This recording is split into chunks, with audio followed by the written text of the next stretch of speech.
Hi, I'm Rob, and in this Gems of War video, going to take a look in the Soulforge, tell you what I think is good and bad in there. Going to show you a cool Journey event team and an Underspire team. But first of all, we'll take a look at this weekly event troop, the Skeletal Urska. Let's take a look.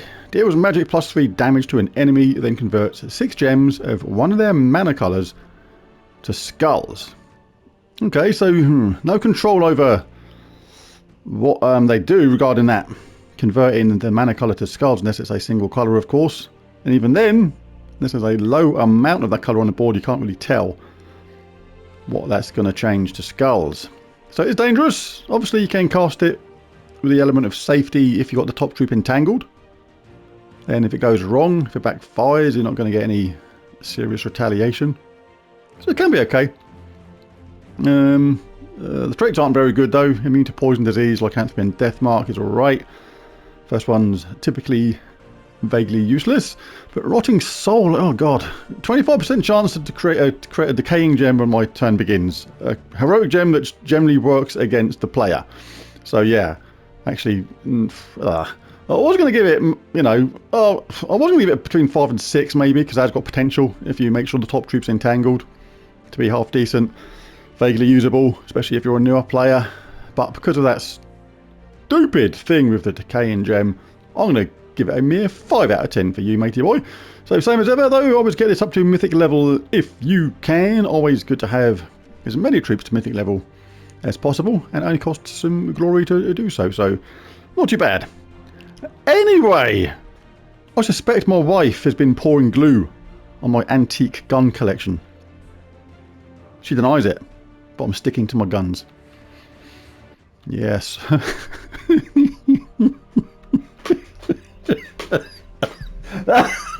Oh god, that one caught me funny. Oh, Struth. Oh, they get worse, but they get worse and they get better at the same time, if you know what I mean. Hang on. I've got my microphone in a different place today and it's causing a bit of a hassle when it comes to reaching my tea, so I've got to move my tea to the other side. Hang on, let me just do that. There we go. Let's have a slurp. Oh, magnificent. Right, so into the Soulforge we delve. Not going to look at all the things that are here all the time, like Eye of Zathanos, Shattered Blade, Broken Guard, etc. They're in my Soulforge extra video, and I'll put a link to that in the description below. But first up we have Bearbreaker. Don't get it from here, get it from the Journey event shop. Get it with gems rather than spending your hard-earned diamonds to get it from here. And you're going to want to get it from the event shop anyway to do the event. It deals magic-based damage to an enemy, boosted by brown allies and Urska allies. Going to look at the upgrades a little bit later. It's just a basic damage with boost weapon, but sometimes the upgrades can be particularly good. But yeah, get it anyway from the Journey event shop. Next up we have Stone Sword. Deal magic-based damage to the first enemy and deal triple damage if they use blue mana. So effective against blue enemies. Razor Claw. Damage to an enemy boosted by Urskaya allies, then create a mix of 6 green and brown gems for each Urskaya ally. So uses red and yellow to get charged up, but creates a lot of green and brown. So as typical with these kind of weapons, you've got to make sure those other Urskaya allies use green and brown to benefit from all that juicy mana you're making. Otherwise you're making it for nothing. And what's the point of that? Axe of the North. Magic-based damage to an enemy boosted by Urska allies, then create a mix of 6 green and brown gems for each Urska ally. So very similar to the other one. This one uses blue and red, creates green and brown, so make sure those other allies, at least a couple of them at least, use green and or brown to make the most of the juicy mana. Aegis of Urskaya. Remove all gems. This is kind of the anti-Urskaya weapon in a way. Take away brown. That's the colour they like the most. Then you deal damage to an enemy boosted by the gems removed. If the enemy is from Urskaya, or if the battle is in Urskaya, deal double damage. So it can be effective in the right situation, and is one of the cheap ones as well, just a mere 75 gems. So worth picking up. Always good to collect these weapons if you can. Doomed Baton. Create 4 purple gems. I do like these ones when they're tempered up, with a +1 per tempering level boost. Then give magic +1 armor to all the brown allies. If the enemy has a doom, eliminate all armor from a random enemy. So borderline useless on the creating purple gems at an untempered level, but as you get it tempered up, especially at the max level, can create an awful lot of purple gems, which is really cool. So but again, this uses brown, so you got to make sure you have somebody in your team that uses purple in a big way that does serious damage to benefit from that. But yeah, could be good in the right situation. Can be good. Is good in the right situation even. Erskine Cleaver. Explode magic +1 brown gems. Grant a random status effect to all Urska allies. Then summon a Urska troop. So a nice explodey summony weapon. People know I like them. Very handy. Really good if you're a newer player to the game as well. The amount of times a summon helped me out in the early parts of the game were really, really good. Wonder Stars isn't in my Soulforge extra video, but if you've got the resources, just craft it. Best weapon in the game. Creates elemental stars, blesses all allies, or creates 7 umbral stars and curses all enemies. So really good for the cleanse, really good for the curse, and the mana creation is just off the chart a lot of the time. Can backfire sometimes, but most of the time it works. An absolute treat. What else have we got? We have a Ruthless Defense. Explode magic +1 brown gems. Grant a random status effect to all Urskire allies. Then summon a Urskire troop. So doesn't have shielding. Wouldn't call it a Ruthless Defense though. I'd call it an okay defense. If it was a Ruthless Defense, it would give me a barrier with reflect and do serious damage to the enemy at the same time, or kill them if they even touched me with a stick. That'd be a Ruthless Defense. I'd say this is an alright defense a bit. I suppose it doesn't roll off the tongue quite as well as Ruthless Defense, but never mind. Anyway, and that is it for the weapons. Let's take a look at the troops as ever. Pop through and have a little look at all these summoning stones, see if there's anybody in there who's good. You're looking for goblins, anybody that's empowered. Start battles with full mana, really good. Bane of Mercy, a good one. Giving magic +1 attack to the first ally, convert yellow gems to purple to boost the effect, and inflict curse on all enemies. Very neat indeed. So yeah, have a little look through all them, see if there's anybody there that's good. Or starts empowered, or is a goblin. Bork is good, works better if you're a high level player though, because destroys magic +1 gems, so the more magic you've got, the more gems you explode, and it is a nice quick mana generator. The fact that it's mech as well means you can get an easy 50% mana start. Very nice. Oh, we have Skeleton. Not a goblin, but it still has an extra turn. Creates 7 skulls, gain magic +2 armor, and gain an extra turn. So if those initial skulls miss, i.e. as in they don't align, you've got an extra turn to make it so. Very good. I do like a bit of Skeleton. And what else we got? Nothing too fantastic, but yeah, have a little look through there, especially if you're a newer player, and roll the dice and see if you get lucky. Right, let's start the mythics first. Dragon Lord Luther is here all the time. And the Turquoise Emperor is our first mythic. Deals magic-based damage to all enemies, boosted by blessed allies at ×4 ratio. So the highest boost you can get is +16, which isn't exactly huge. Then give 3 to 10 mana to all other allies. The mana thing is not as good as it sounds, because if it's at the low level, then it's not that great, and if the enemy's got like Wand of Stars or a way of exploding gems, you'll get mana really quickly that way as well. So it's not that quick at getting mana as it sounds. 50% chance to bless all allies when matching 4 or more gems. Yeah, nothing too fantastic about the traits, to be honest. But the last part of that spell, if it gives the high amount of mana to all other allies, it's not too bad, but it's just not that much damage in the first place. So yeah, don't think he's actually that great, the Turquoise Emperor. And Thialas is our dragon on rotation this week. You can pay extra Dragonite to guarantee it rather than get a random one by cracking open an egg. It's a gem dragon, so this is on the path to getting Stellarix. If it's the last gem dragon you need, I'd say it's worth the extra Dragonite to guarantee it, because otherwise you could spend more Dragonite than that just getting duplicates again. This has happened to so many people, and this does guarantee it. It is a bit of a rip-off having to pay that much extra to guarantee it, but hey, it's better than getting a bunch of duplicates again and again and again. But player's choice on the end, but if it was me, and if it was the last one I needed, I would be dishing out that extra Dragonite. But as I say, player's choice. Tiamata disappointing mythic again for me, because I love the old 80s cartoon series, Dungeons and Dragons, if you remember that, with Ranger and all the rest of them. Really good. Venger. And had a dragon in there called Tiamat, and this is clearly a homage to Tiamat being Tiamata. And I thought it'd be really good, but it's not. Just a low amount of damage to all enemies, then creates 3 times 4 wild cards. And that's not that many. And that can have an equal chance basically of backfiring against it and setting up your position as it does of helping itself, which is not great. And it gets worse because Absorb spell is pretty diabolical. Gain 10 life when an enemy casts a spell. So first of all, you got to wait till the enemy casts a spell to benefit from your supposedly best trait, and then when the enemy casts a spell, you can bet your life they're doing an awful lot more than 10 damage. It could be like something naff, but still be doing like damage to all your team, which is just nothing, you know, just hugely worse than that. Gain 10 life when an enemy casts a spell. So that's really bad, that last one.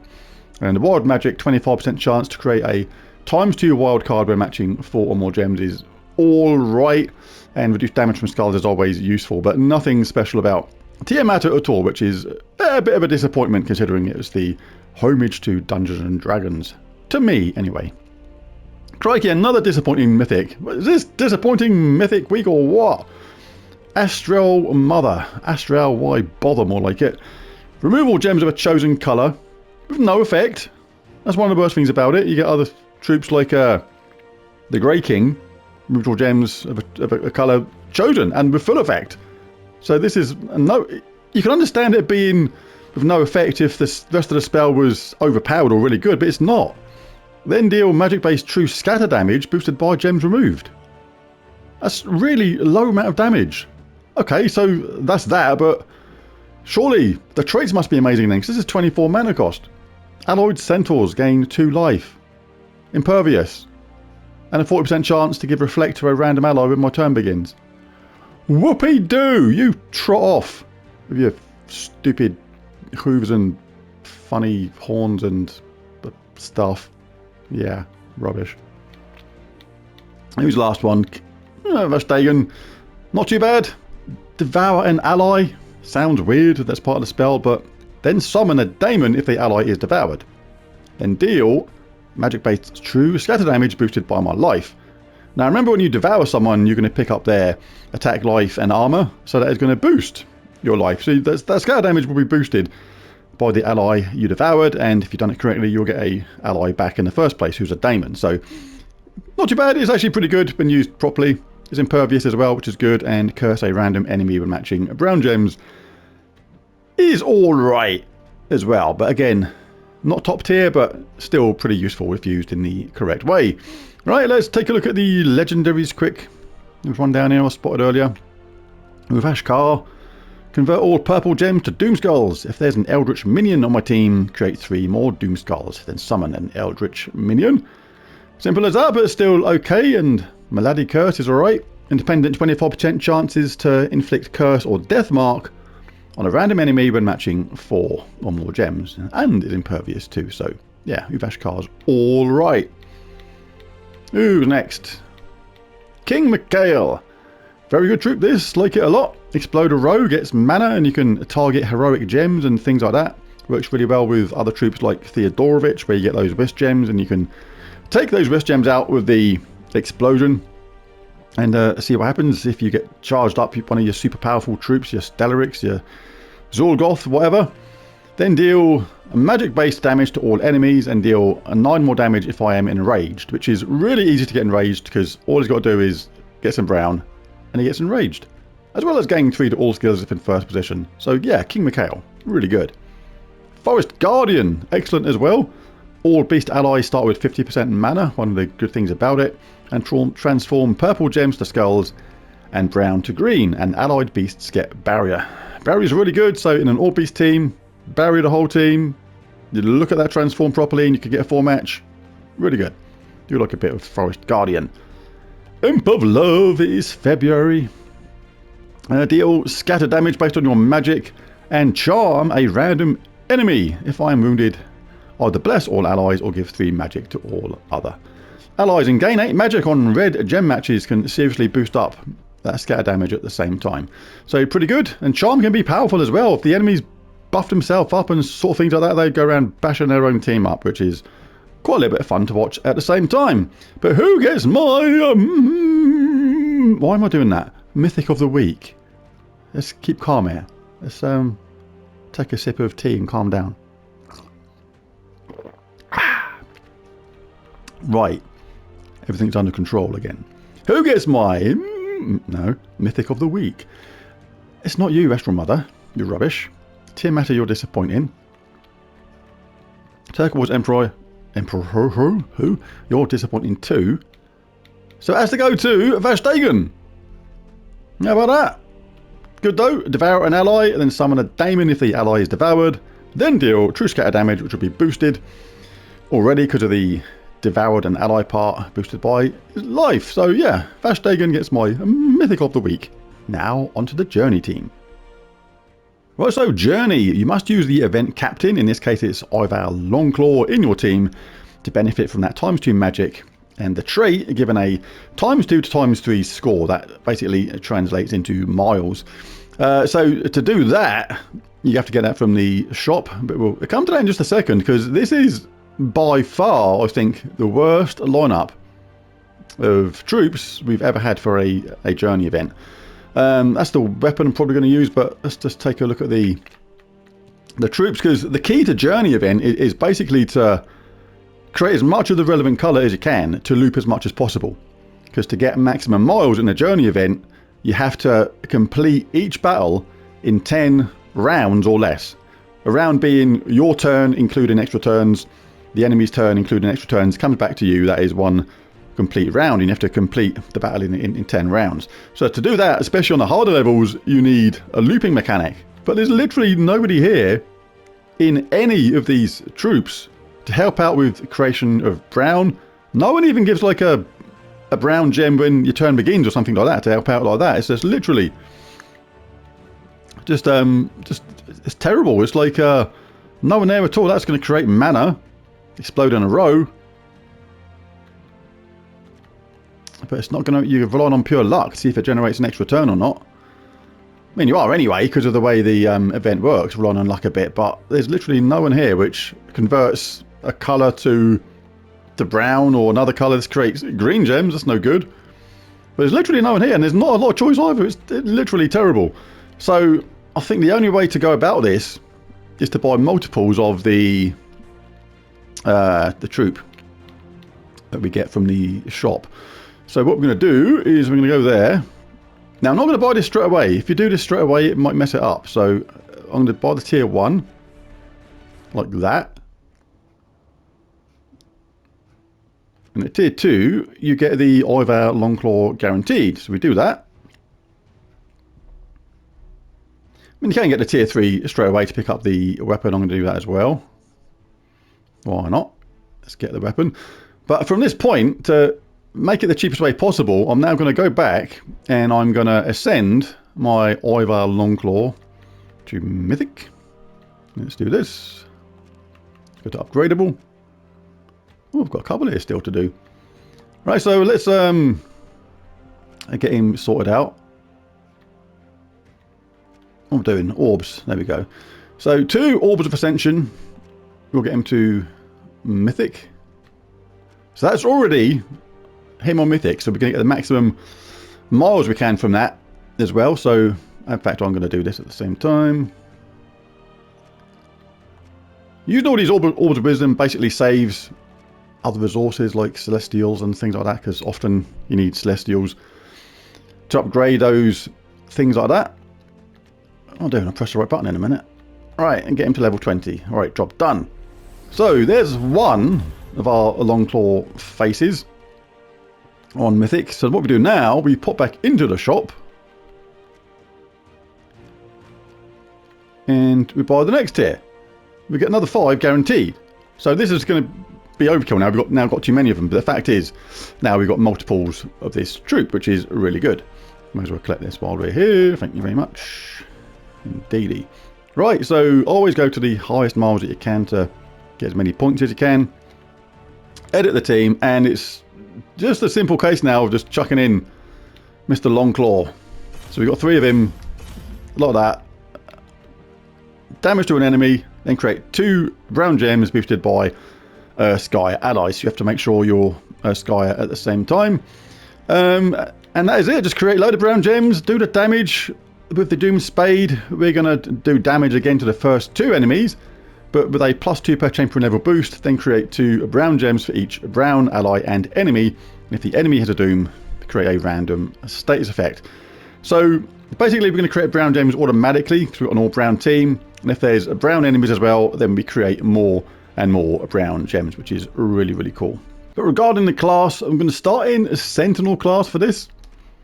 Some okay traits: gain 3 to all skills if in first position, reduce damage from spells by 40%, and 25% chance to barrier a random ally at the start of my turn is pretty good. In the talent trees, we can have some nifty stuff like Impact, inflict stun when enemies deal skull damage. Vanguard, really handy, gain barrier at the start of a battle. Razor Armor, add 20% of armor to skull damage. Rock Solid, gain a barrier when matching brown gems. We're doing that all the time in this team.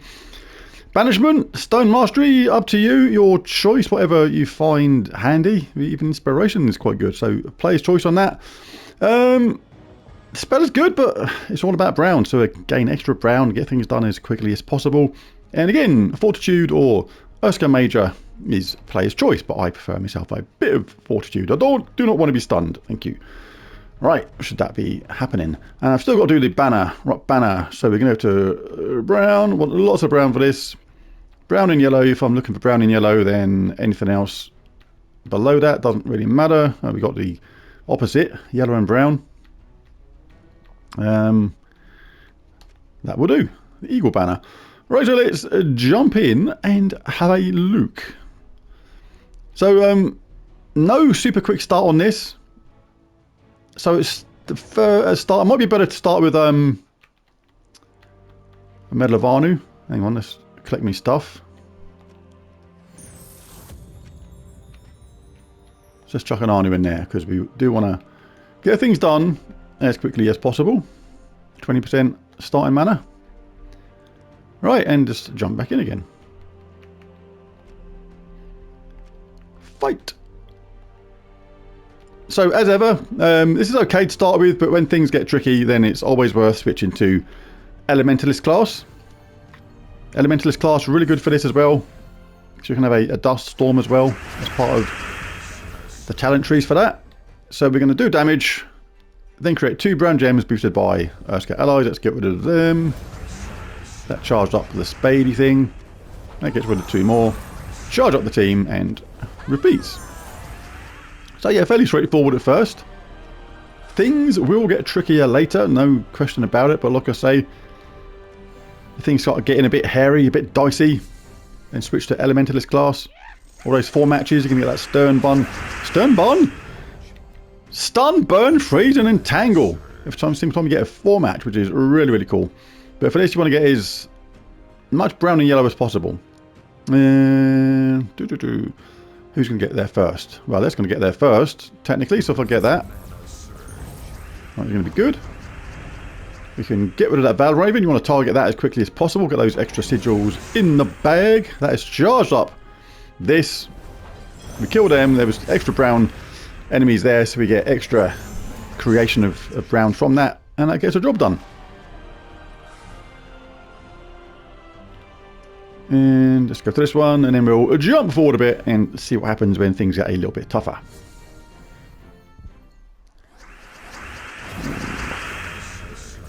Okay, well, yellow's nearly there, so we may as well get this. The good thing about the Rock Solid is, and the barrier and things like that, is you can leave them skull hits for the AI. It's not going to do anything. In fact, it's going to work against them because they're going to get impacted. And pick your poison. Leave brown enemies behind. These 2 here, you want to leave the brown enemies behind. And the reason is when you cast this, you get that creation of 2 brown gems for each brown ally and enemy. So make sure you target the brown enemies. Or no, target the non-brown enemies. My goodness. Right, so we'll do this because we've got a chance of a loop. But it doesn't matter, we've done it comfortably in time anyway. So yeah. We can target anybody with Eyeball, Ivar, whatever his funny name is. there's any brown enemies there, we'll leave them and we'll target these two. Leave the brown enemies behind, because you're going to benefit from more brown creation when we cast the Doomed Spade. And I said I was going to jump forward and started another level. But it's okay, we'll jump forward after this one. Maybe not jump forward. Hop, skip and flip, maybe. Maybe a cheeky pole vault if I was feeling energetic. What am I talking about? I have no idea. And let's get rid of him. He's got funny wavy hair. He thinks he's cool. And he's not cool. He thinks he is, but he's not. Right, I've jumped forward a little bit. And yeah, we're all playing sailing so far with this team. It's kind of the only choice in a way. I think a lot of people are going to be going for this team. Like I say, when you switch to Elementalist is up to you. Vary upon your level in the game to how and when things start getting tricky. I was a little bit unlucky.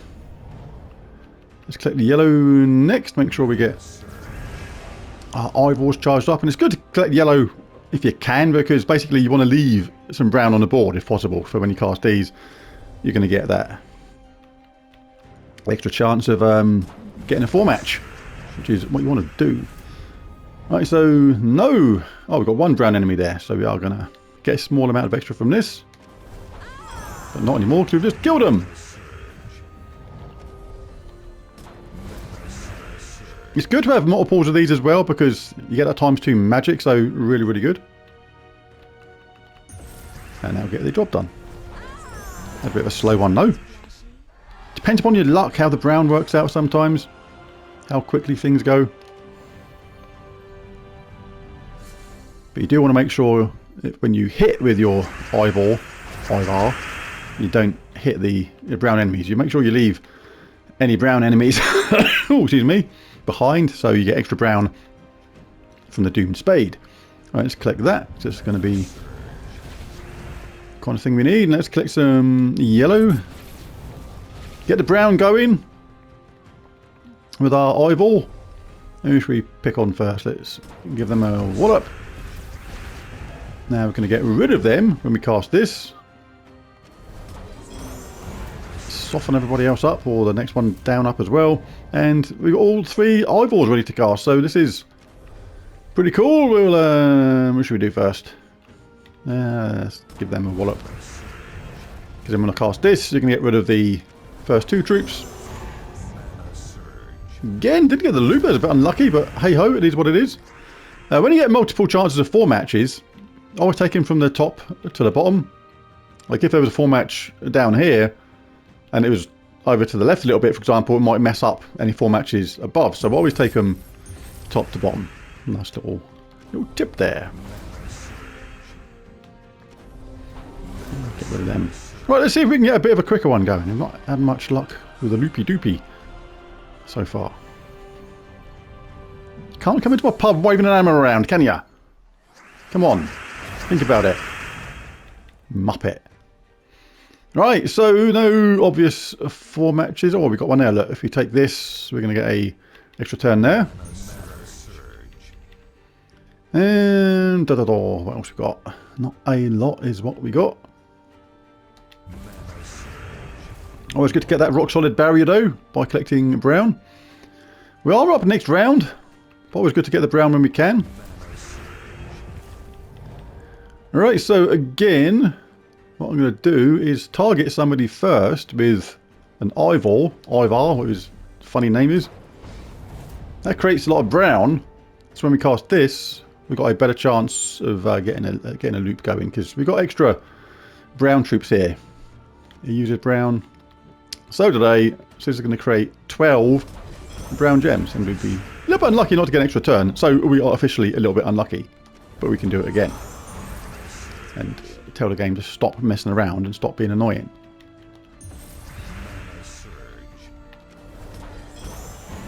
There we go, and we can finish off with a nice attack from Mr. Longclaw.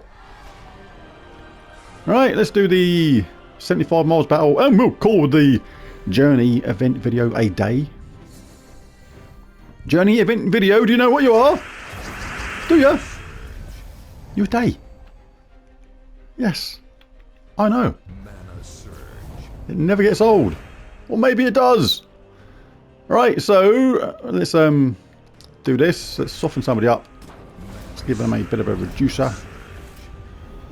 And let's do one of them. Worked out okay. Let's do that again. Yeah, it's working out all right. All right, son. And finish off.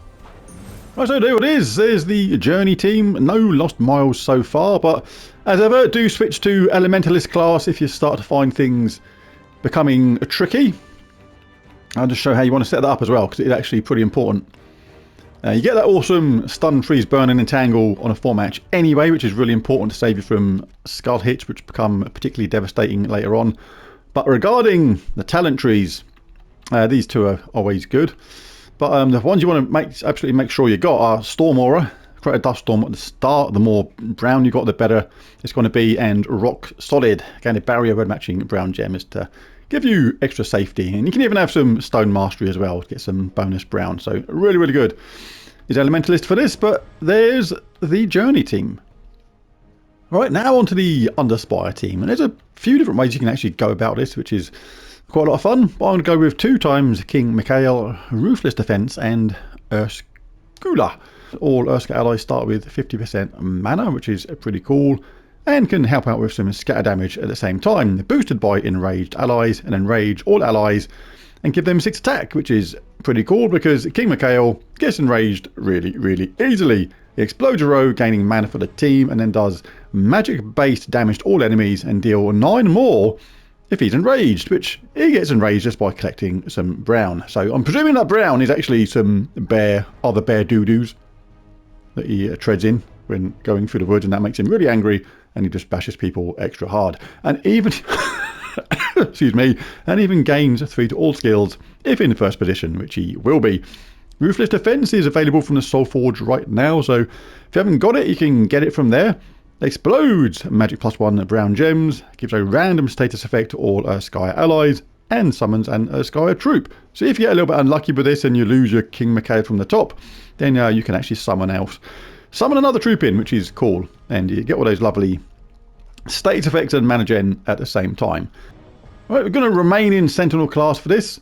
I do kind of waste a couple of the traits because we're not in first place, and we're not going to get damage from skulls, because if we did, that means we've already lost our top 2 troops. But we can benefit from that third one with the potential of a barrier. But it's still good though. Still start good with a barrier. We can change this to quick study if you want some extra stuff from that. Rock Solid always handy. Stone Mastery always good. We can have the Banishment and Fortitude or Urska Major. All very, very good indeed. But still be fairly straightforward with this. But there are other options, and you can have some fun with Doomclaw. If you've got Doomclaw, you can chuck that in there, see if you can get lucky with those Devours.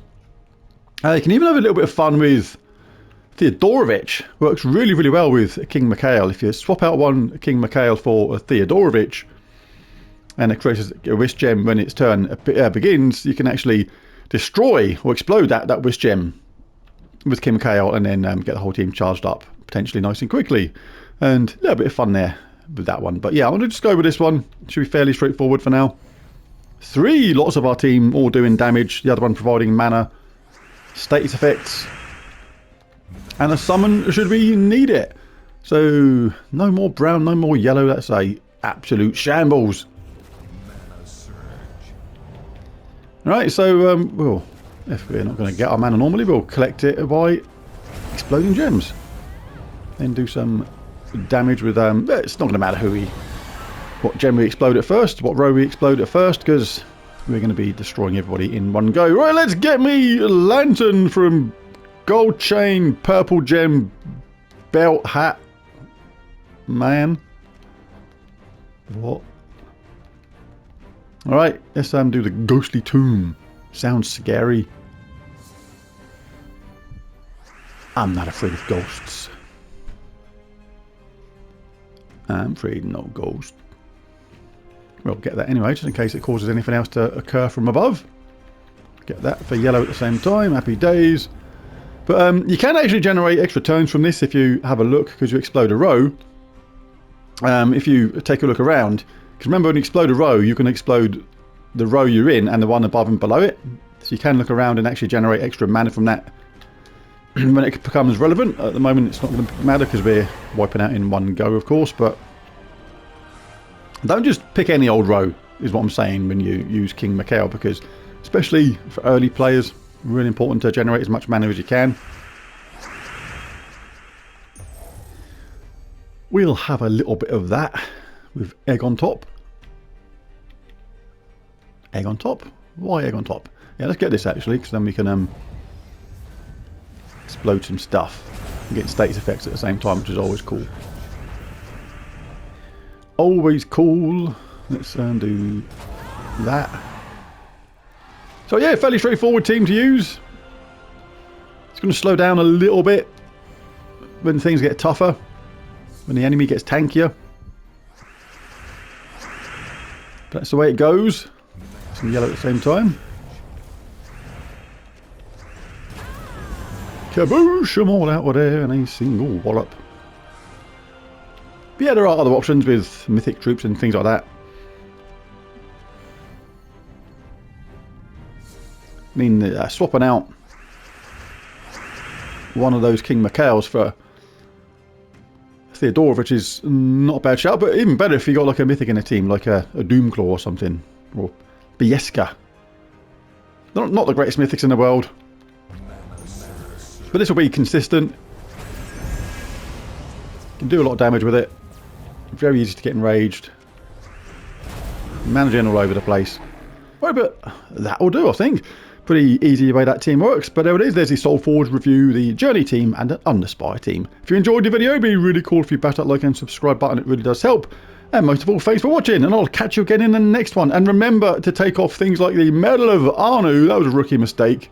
When you do something like have 50% start mana start on troops, because that was for the Journey event, and I forgot to swap that back, so I could have been getting even more damage. Do not forget to change that. Thanks for watching, and bye for now.